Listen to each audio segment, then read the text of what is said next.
Mga guys, ito po ang customer natin mga guys. Ayan po guys, titingnan po natin ang texture niya. Kasi putol-putol po siya mga guys eh. Nagparibang po siya sa ibang salon. Nakadalawang ulit na po siya mga guys. Ayan guys, paplansyahin na natin mga guys. Para makita natin ang resulta. Ayan, kailangan maayos mga guys magplansya. Saka manipis, huwag natin kapalan kasi ayan, hindi po alambre yan para barabarahin po natin. Ayan mga guys, blower natin mga guys para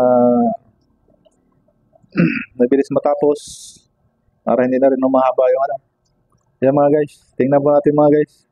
Ribbon botox po yan mga guys. Kasi yung buhok niya hindi pwede yung kulayan mo na. Gawa ng nakamag-damage lalo. Ayan mga guys, nabuhay po siya mga guys. I-handle natin mga guys para makita. Ayan mga guys oh. Diba? Beautiful mga guys. Medyo basa-basa pa yan mga guys. Inaano po natin para makita. Ayan mga guys. Thank you mga guys. God bless po sa inyo mga guys. Mag-ingat po tayo palagi.